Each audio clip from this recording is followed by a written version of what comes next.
Magandang gabi po sa inyong lahat.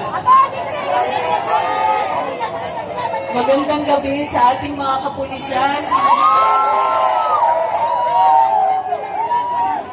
Mahal namin kayo. Alam namin na ginagawa ninyo at trabaho ninyo. Alam namin din na kinikilala nyo na lahat tayo Pilipino, lahat tayo umapa sa ilalim sa saligang batas. Ayon sa saligang batas, ang bawat mamamayan may karapatan magsalita, magpahayag, magtipon-tipon ng mapayapa, and to petition for redress of grievances. Ibig sabihin, maaari nating itulog ang ating mga hinanaing. Ang dami nating hinanaing. Unang-una na, 17 days na po. 17 days simula nung nawala sa atin si Tatay Digong.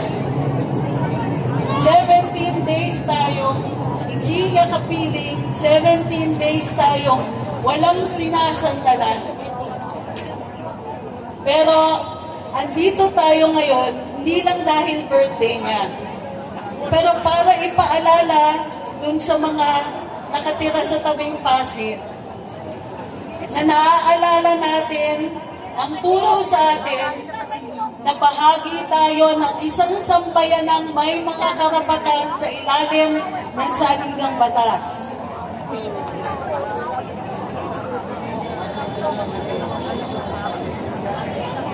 Kung tayo ay nagpupulong-pulong ng mapayapa, hindi dapat tayo ginugulo. Kung tayo ay walang ginagawang masama, walang krimen na ginagawa, hindi pwede tayo hulihin. Kung kinuhuli tayo, kailangan mayroong warrant of arrest o kaya tayo ay may ginagawang krimen. May ginagawa ba tayong krimen ngayon? Manatili tayong mapayapa. Dahil gusto ko rin nakasama natin ang ating mga law enforcers para naririnig nila ang ating mensahe. Isa sa natutunan natin sa ilalim ng Administrasyong Duterte ay may karapatan tayong mabuhay ng mapayapa. May karapatan tayo na hindi tayo ma-hold up habang naglalakad pa uwi. May karapatan tayo na maniwala na yung ating pinabayad na buwis ay pinangangalagaan ng mabuti at ginagamit sa tama. Mayaman pala ang Pilipinas, maraming proyekto pala ang pwedeng magawa pag tayo'y nagbabayad ng buwis. Nakikita niyo ba ang Manila, banda doon sa site ng Pasay? Noong 2016, wala pa lahat ng flyover na yon. Wala yung North-South Connector Road. Wala po yung mga diversion roads. Hindi inabot ng 6 na taon na tapos yon at nagbago ang mukha ng Manila at Pasay. Nangyari yan sa buong Kapuluan. Nagpunta ako sa Sulu. Doon po kasi ako lumaki. Nagawa yung circumferential road ng Sulu, sa isla ng Sulu. Yung dating tinataguan ng Abu Sayyaf, nawala. Overnight halos nawala yung kidnapping. Overnight halos nawala na yung mga labanan, yung barilan sa pagitan ng AFP at ng mga insurgents. Simple lang. Ginamit yung buwis natin sa tamang paraan. Noong 2024, ang Administrasyong Marcos nagsingit ng provision sa budget. Yung provision na yun, pinapayagan ang mga GOCC tulad ng PhilHealth, PBIC, GSIS, na magdeklara na sobra daw ang pera nila. At dahil sobrang pera nila, yung iba nun, inilipat dun sa tinatawag na unprogrammed appropriations. Sa petisyon sa Korte Suprema, maliwanag na labag sa batas ang unprogrammed appropriations. Pera ng bayan o halos overnight nawala. Yun po ang noong 2024 namigay sila ng halos 800 bilyon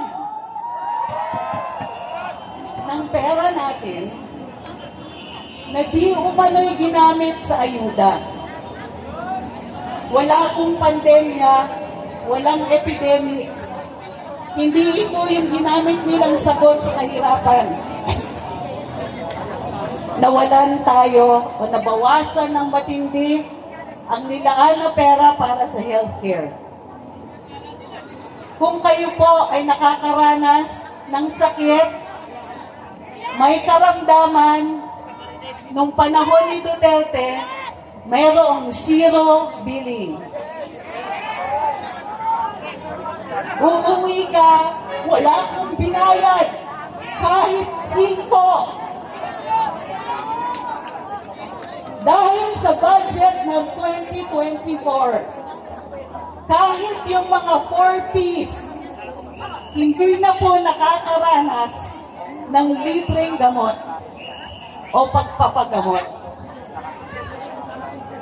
Kung ang 4Ps ay 0, paano pa tayo? Wala silang natanggap. Sa kadalasan, 7% lang ng hospital bill natin mababayaran ng PhilHealth kung kayo'y nagbabayad.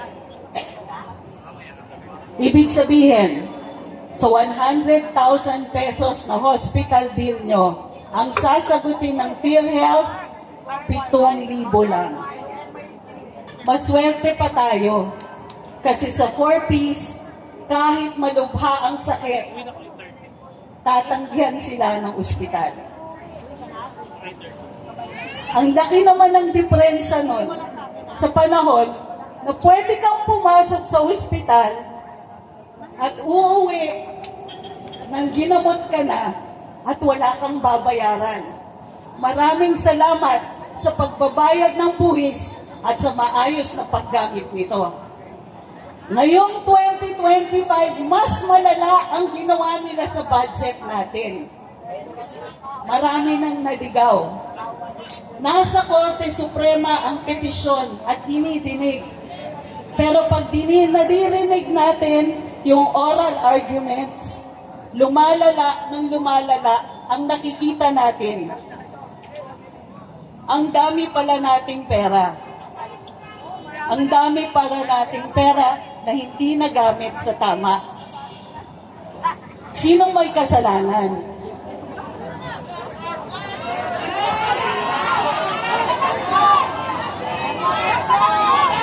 Pag mahina ang liderato, hindi nahuhuli ang tiwali. Pag mahina ang liderato, mataas ang crime rate. Pag mahina ang liderato, kahit ang kapulisan natin, hindi maaalagaan.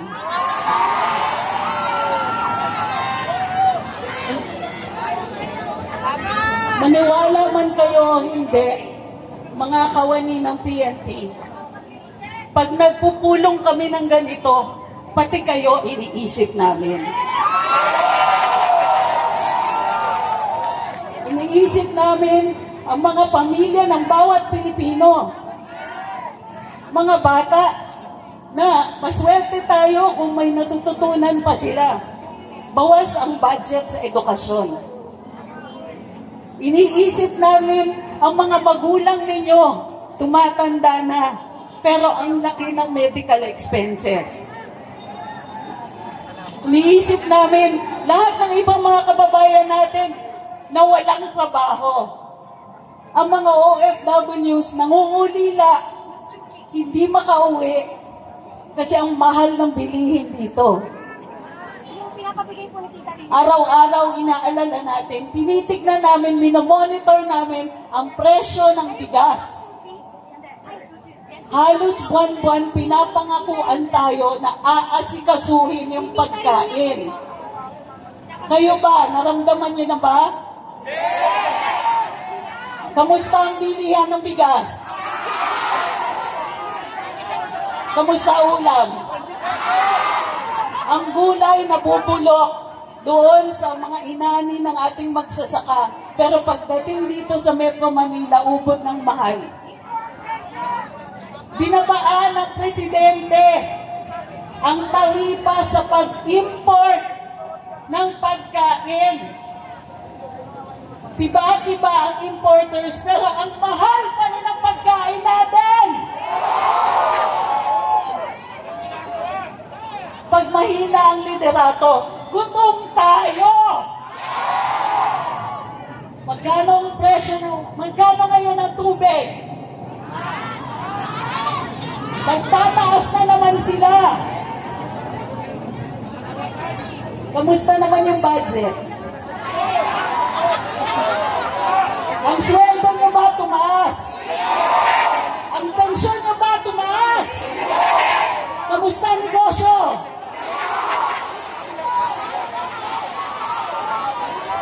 Pag mahina ang liderato, hindi masaya ang taong bayan. Yung kaisa-isang pag-asa namin, pinadala nyo sa Hague.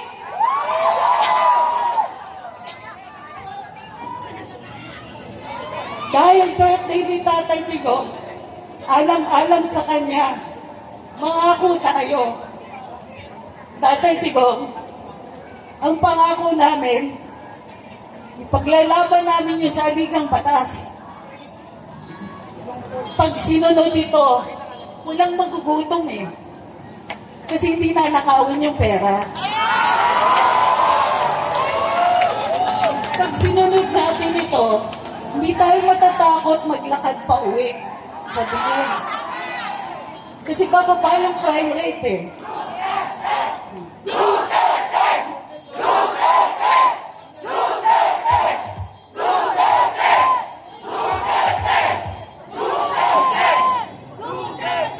Sa birthday ng ating Tatay Digong, ipaglaban natin ang ating karapatan sa ilalim ng saligang batas. Karapatan namin magpulong-pulong. Gaya ng ginagawa natin ngayon. Nagpupulong tayo ng mapayapa. Nagpupulong tayo ng mapayapa para madinig yung ating hinanaing. Legal yan, Article 3 yan sa saligang batas. Hindi nga dapat kailangan ng permit, sabi ng Korte Suprema eh. Karapatan natin ito. Karapatan din natin magsalita. Pero pansinin mo, marami nang humihirit. Sedition daw, inciting to sedition, false publications.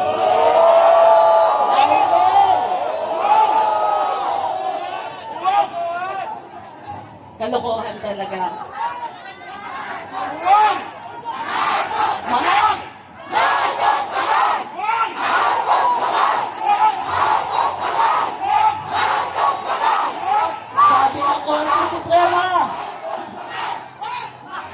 Sabi ng Korte Suprema, pwede natin i-criticize ang ating mga opisyales.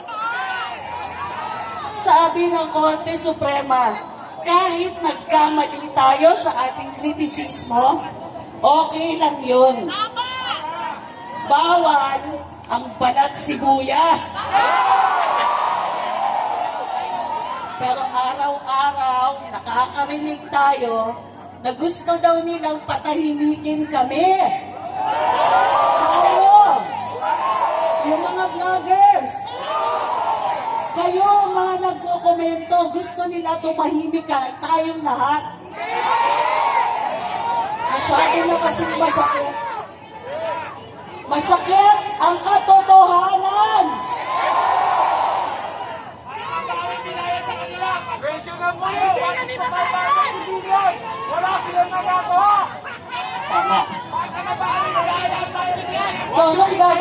natin.